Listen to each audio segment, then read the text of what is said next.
ये तीनों नए नियम जो हैं वो क्रिकेट को और भी रोमांचक बना देते हैं। तो चलिए आपको बताते हैं कि बीबीएल में जो नए नियम ऐड किए गए हैं वो नए नियम क्या है, आखिर इन नियम की वजह से क्रिकेट देखने में मजा क्या आने वाला है। इस समय ऑस्ट्रेलिया में बिग बैश यानी बीबीएल सीजन 13 चल रहा है। वहीं ऑस्ट्रेलिया में ऑस्ट्रेलिया वर्सेस पाकिस्तान के बीच में टेस्ट सीरीज भी खेली जा रही है, जिसकी वजह से इस टूर्नामेंट को नहीं खेल पा रहे।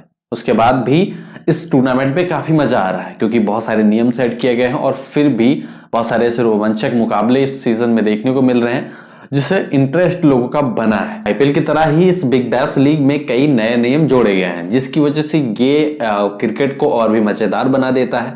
तो चलिए आपको बताते हैं कि आखिर वो नए नियम क्या हैं जो इस बार बिग बैश लीग में जोड़े गए हैं। तो चलिए आज के इस वीडियो को शुरू करते हैं। सबसे पहला नियम है मार्वल स्टेडियम की छत पर मारने वाला नियम। यानी ये जो नियम है इसको लेकर काफी विवाद हुआ था पिछले सीजन में।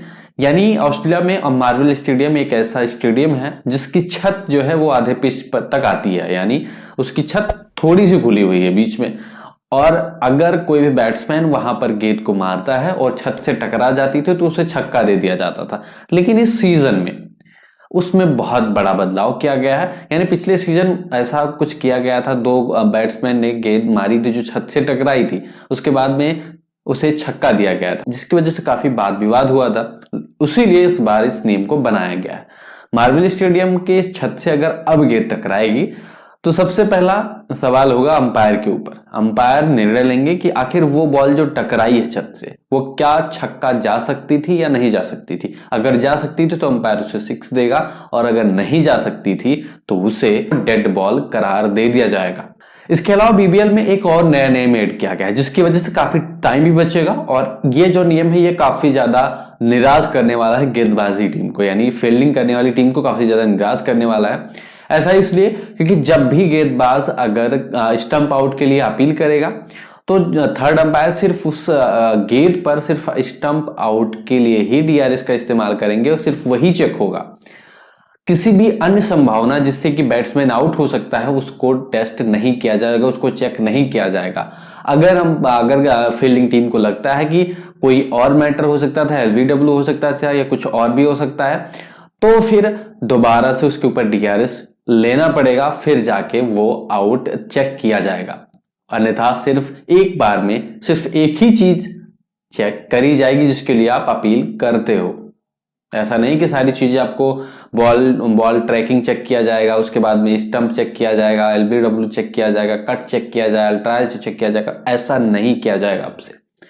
तो यानी इससे काफी ज्यादा टाइम की बचत होगी और फील्डिंग टीम थोड़ा सा निराश हो जाएगी। एंड बीबीएल में तीसरा जो सबसे बड़ा नियम का बदलाव किया गया है वो है कि नो बॉल को लेकर। नो बॉल को लेकर पहले क्या था कि ऑन फील्ड अंपायर के ऊपर सारी माथापच्ची होती थी कि भाई साहब हर बॉल को उन्हें देखना होता था, और कई बार ऐसे होते थे जो गेंदबाज बच जाते थे अंपायर की नजर से और उस बॉल को नो बॉल नहीं दिया जाता था। अब ऐसे में क्या है कि इस नए नियम के तहत क्या होगा कि थर्ड अंपायर हर बॉल को चेक करेंगे। यानी अब ऑन फील्ड अंपायर के ऊपर से दबाव खत्म हो गया है। अब हर बॉल होगी वो थर्ड अंपायर चेक करते रहेंगे। अगर उस बॉल पर गेंदबाज नो करता है तो उसे नो करार दिया जाएगा और अगली बॉल फ्री हिट दे दी जाएगी। यानी ये जो नियम है ये गेंदबाज के लिए काफी ज्यादा खतरनाक है, और अगर गेंदबाज गलती करता है तो 100% ये उम्मीद है कि उसे उस बॉल का सजा जो है वो भुगतना होगा। यानी अगली बॉल फ्री हिट होगी और उस बॉल को दोबारा करनी होगी और एक्स्ट्रा रन भी देने होंगे। यानी कहीं ना कहीं अब ये डिजिटलाइज कर दिया गया है। यानी अब सारी चीजें ऑन फील्ड अंपायर के ऊपर से हटाकर थर्ड अंपायर पे कर दी गई है। यानी अब आप कैमरे की नजर में हैं, आप नो बॉल करेंगे तो आप पकड़े जाएंगे। तो पहले क्या होता था कि पहले ऑन फील्ड अंपायर को अगर शक होता था तो वो थर्ड अंपायर के पास भेजते थे और चेक होता था, और ज्यादातर ये विकेट वाली बॉल्स पर होता था। लेकिन अब वो नियम हटा दिया गया। इसी वजह से अब बीबीएल और भी इंटरेस्टिंग लगने लगा है। फिलहाल इन तीनों नए नियम्स में से आपका फेवरेट नियम कौन सा है कमेंट बॉक्स में जरूर से बताना। एंड आज की इस वीडियो में बस इतना ही। मिलता है आपसे अगले वीडियो में, दोस्तों के लिए बाय, टेक केयर।